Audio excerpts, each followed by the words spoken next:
call the meeting to order. 4:32, I'll do roll call. Committee member Colleen Nelson, Here. Vice Chairman Marvin Ford, Here. and Chairman Nelson. Here.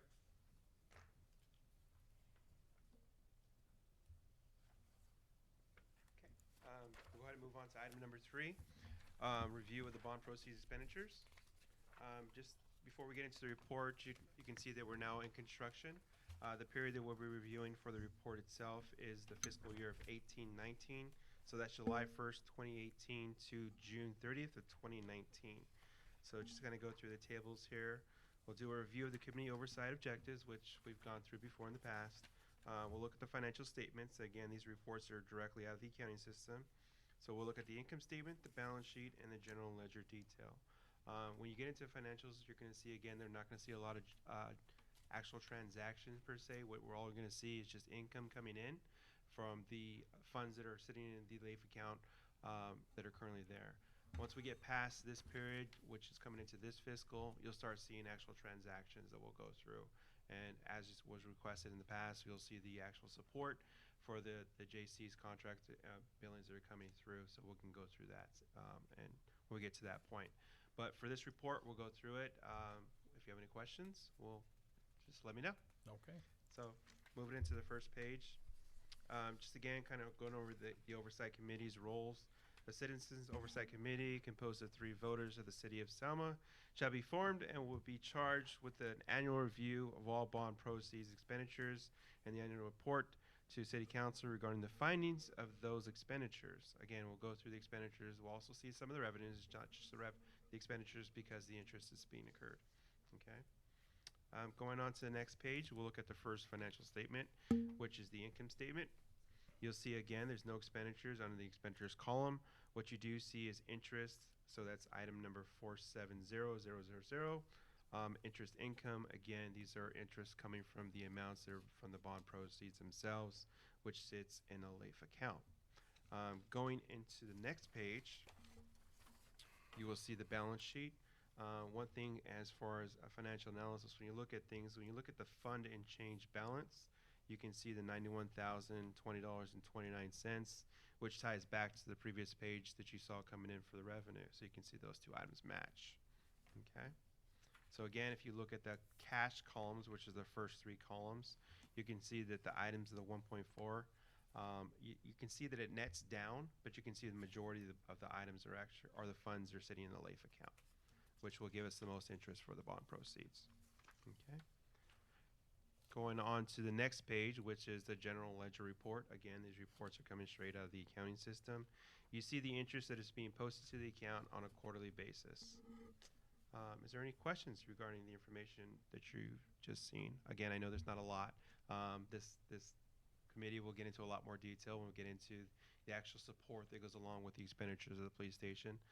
So for now, we're really just looking at the bare minimum of what you'll see of what's going to be in the future. Nope. Pretty bare bones for this meeting. Don't worry, we'll put you to work with the next one. Okay, I think there's no any other comments. What's PIOC? PIOC, Premium Interest Earning Accounts. I can't remember the full acronym. Basically what it means is when it comes to a municipality, you can't get interest on all your accounts. So we have multiple accounts that actually don't incur interest, such as our checking accounts, which we basically take our PIOC account, transfer it into a checking account, and that's how we pay our bills that comes in and out. A PIOC account is really just a depository account where we can transfer the funds into our other avenues, which we pay bills, transfer to payroll, things of that nature. But this account actually incurs interest. So those interests will be spread across the different transactions. Thank you. You're welcome. Is there any other questions? No. We'll go ahead and move into item number 4, oral communications. Yeah, how's it coming?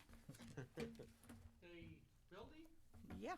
well, they poured footings, and this week and next week, right there, sorry about that. They poured footings, and this week and next week, they're doing rough electrical and plumbing.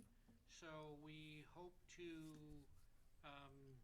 see some more concrete poured in the next couple weeks, the main part of the floor, and then from there we should begin to go vertical. So I'm guessing probably in the next 30 days, we'll start to see something that looks like above ground going up. Did that take longer because it was so hot and they couldn't pour foot? I heard something about heat, too hot. They had to do, What I heard. pour won't the affect footing. footings. No.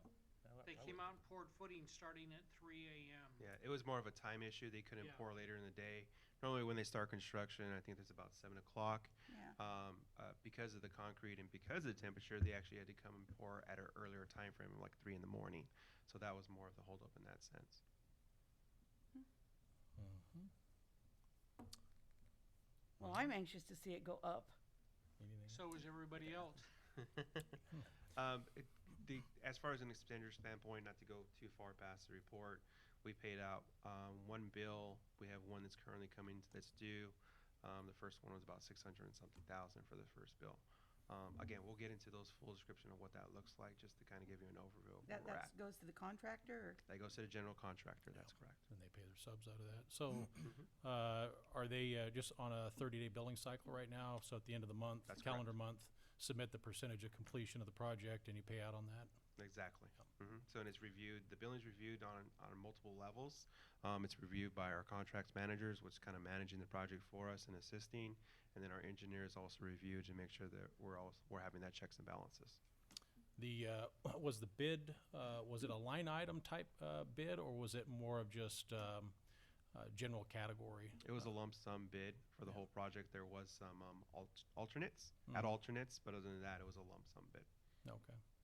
So during billing cycle, it's just going to be, like hypothetically, next time we meet, we may see for each month broken down into 80% of the underground's completed, and, you know. Oh, they'll break it out. They break it out to a lot more detail than that on the invoice that they're actually submitting. So you'll see multiple line items. Mhm. I mean, assuming per subcontractor would have their information percentages in there. I don't remember the detail. I know there's a percentage on the contract or on the invoice itself as a whole number, whether it's 5%, 10%, whatever that number is. So I know that number is on there. Okay. Anything else? I got nothing. All right. Well, do we need to move to approve it then? I mean, there's not much to approve, but I move we approve the I second. expenditures. All in favor? Aye. That ayes? Aye. All right. Any other business? We have none. That moves us to adjourn. Are you okay with adjourning? Probably the easiest one we've had so far. Thank you very much. Thank you.